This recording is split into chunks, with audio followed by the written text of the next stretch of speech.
వారిద్దరూ ప్రేమించి పెళ్లి చేసుకున్నారు. 10 ఏళ్ల అన్యోన్య దాంపత్యం. 2 పిల్లలతో ఏ చీకు చింత లేకుండా జీవితం సాగిపోతోంది.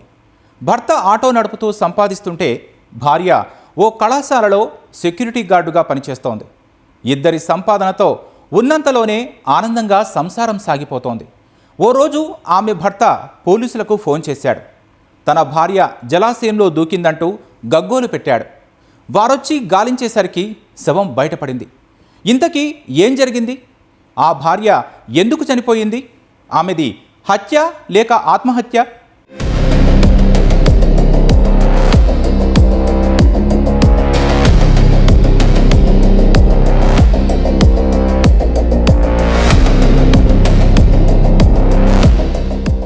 పార్వతీపురం మన్యం జిల్లా పాచిపెంట పెద్దగడ్డ జలాశయంలో ఓ మహిళ పడిపోయినట్లు పోలీసులకు సమాచారం వచ్చింది. గజ ఈతగాళ్ల సాయంతో గాలింపు చర్యలు చేపట్టిన పోలీసులు మృతదేహాన్ని వెలికితీశారు. మృతురాలు కూనబంధవలస గ్రామానికి చెందిన నందినిగా గుర్తించారు. కేసు నమోదు చేసుకుని దర్యాప్తు చేపట్టిన పోలీసులు ఆమె ఆత్మహత్యకు పాల్పడినట్లు నిర్ధారించారు. చనిపోయిన నందినిది ప్రేమ వివాహం, అన్యోన్య దాంపత్యం. మరి ఆమె ఎందుకు ఆత్మహత్యకు పాల్పడింది? కన్న పేగు గురించి కూడా ఆలోచించకుండా ఈ దారుణానికి ఒడిగట్టేంతగా ఆమెను బాధించిన విషయం ఏంటి?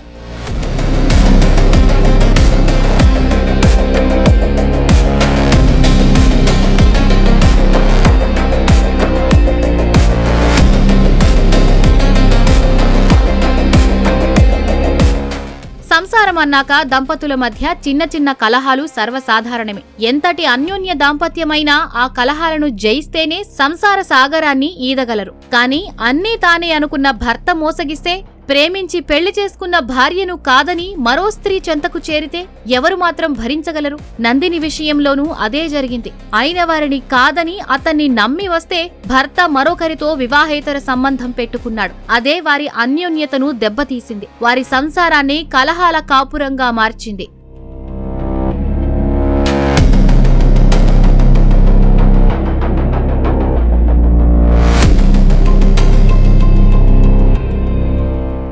పార్వతీపురం మన్యం జిల్లా పాచిపెంట మండలం కూనబంధవలసకు చెందిన నందిని విశ్వనాథపురానికి చెందిన టి సత్యనారాయణ అలియాస్ సతీష్ 10 ఏళ్ల క్రితం ప్రేమించి పెళ్లి చేసుకున్నారు. వీరికి 2 కుమారులు ఉన్నారు. సతీష్ ఆటో నడుపుతుండగా నందిని పి కోనవలసలో బాలికల కళాశాలలో సెక్యూరిటీ గార్డుగా పనిచేస్తుంది. గురువారం విధులు ముగించుకుని జలాశయం వద్దకు చేరుకున్న నందిని తాను చనిపోతున్నట్లు భర్తకు ఫోన్ చేసి చెప్పింది. సతీష్ హుటాహుటిన అక్కడికి చేరుకోగా అతని కళ్ల ముందే జలాశయంలోకి దూకి ఆత్మహత్యకు పాల్పడింది. నందిని మృతిపై ఆమె కుటుంబ సభ్యులు అనుమానం వ్యక్తం చేస్తున్నారు. మా చెల్లి 10 సంవత్సరాల క్రితం ఈ మన్యం జిల్లా పాచిపెంట మండలం విశ్వనాథపురం గ్రామస్తుడైన తిర్లంగి సతీష్ అనే అబ్బాయిని ప్రేమించి పెళ్లి చేసుకుని సుమారు 3 సంవత్సరాల తర్వాత మా బావగారైనటువంటి సతీష్ వేరే అమ్మాయితో ప్రేమ సంబంధం ఉందని తెలిసి మా చెల్లికును మా బావగారైనటువంటి సతీష్ కొను మాటికి అప్పుడప్పుడు చీటింగ్ మటుకు గొడవలు మనస్పార్థాలు జరుగుతూనే ఉన్నాయి. మొన్న 9/7/2006 ఉదయం డ్యూటీకి వెళ్తున్న మా చెల్లి మధ్యాహ్నం పాచిపెంటల పరిధిలో గల పెద్దగడ్డ రిజర్వాయర్లో డ్యూటీ ఆత్మహత్య చేసుకున్న అనే విషయం తెలిసి మా కుటుంబ సభ్యులు జీర్ణించుకోలేకపోయాం. అది తనే స్వయంగా ఆత్మహత్య చేసుకుందా లేదా ఏమైనా అయిందని పలు అనుమానాలు మాకు. ఆత్మహత్య చేసుకున్న సమయంలో తన వెంట తన భర్త అయినటువంటి సతీష్ కూడా ఉన్నారు. సరే, మిగతా 2 ఫ్రెండ్స్ ఉన్నారని మాకు తెలిసింది. దీన్ని పోలీసులు దర్యాప్తు చేసి మాకు తగు న్యాయం చేస్తారని కోరుచున్నాం. విషయం తెలుసుకున్న ఏపీ మంత్రి సంధ్యారాణి బాధితులను కలిసి పరామర్శించారు. సతీష్ తమ కుమార్తెను కాదని మరో మహిళను వివాహం చేసుకున్నాడని, మద్యానికి బానిసై తరచూ గొడవ పడుతుండేవాడని మృతురాలి తల్లిదండ్రులు ఆరోపించారు. తమకు న్యాయం చేయాలని మంత్రిని కోరారు. బాధితుల ఫిర్యాదుతో కేసు నమోదు చేసుకున్న పోలీసులు మృతదేహాన్ని పోస్టుమార్టం కోసం సాలూరు తరలించారు. ఈ నెల 9వ తారీఖున పాచిపెంట పోలీస్ స్టేషన్ లో ఒక ఉమెన్ మిస్సింగ్ కేసు నమోదు చేయడం జరిగింది. ఆ అమ్మాయి పేరు తిర్లంగి నందిని, 29 years. అమ్మాయి సొంతూరు కోనంబంధవలస విలేజ్. ఆమెకి నేటికి సుమారు 10-11 సంవత్సరాల క్రితం విశ్వనాథపురం గ్రామానికి చెందినటువంటి తిర్లంగి సత్యనారాయణ ఆటో డ్రైవర్ తో మ్యారేజ్ అయింది. వీళ్ళ యొక్క వివాహ జీవితంలో 2 పిల్లలు పుట్టారు. ఈ సత్యనారాయణ ఎవరైతే ఉన్నాడో ఆయన నేటికి సుమారు 3 సంవత్సరాల నుంచి వేరే ఆమెతో వివాహేతర సంబంధం పెట్టుకోవడం అనేది మనకి తెలియవచ్చింది. అయితే ఈ విషయం పైన 9వ తారీఖున మా దగ్గర ఒక కేసు నమోదు చేస్తాము.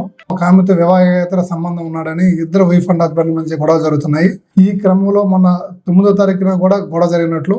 అయితే ఎవరైతే ఈ నందిని ఉందో ఈ భర్త యొక్క వేధింపులు కొంచెం తట్టుకోలేక మన పాచిపంట దగ్గరలో ఉన్న పెద్దగడ్డ రిజర్వాయర్ లో జంప్ చేసినట్టు మనకు తెలియవచ్చింది. ఫైర్ వాళ్ళు, ఎన్డీఆర్ఎఫ్ వాళ్ళు ప్లస్ లోకల్ పోలీస్ తో కలిపి, రెవెన్యూ వాళ్ళతో కలిపి మనము దీని మీద వర్కౌట్ చేసి బృందాలు ఏర్పడి అమ్మాయిని ఆ మరుసటి దినమే మనము ఆ పెద్దగడ్డ రిజర్వాయర్ లో దీని మీద డ్రౌనింగ్ కేసు ఆర్డర్ చేయడం జరిగింది. దీని మీద పూర్తిగా దర్యాప్తు చేసి ఆమె మరణానికి కారణమైనటువంటి వాళ్ళపైన చట్టపరంగా చర్యలు తీసుకుంటాం. ప్రేమించిన పెళ్లి చేసుకున్న భార్యను మోసగించిన సతీష్, భర్త మోసాన్ని భరించలేక ఆత్మహత్యకు పాల్పడిన నందిని, అభం శుభం తెలియని ఇద్దరు చిన్నారుల భవిష్యత్ను అంధకారంలోకి నెట్టారు.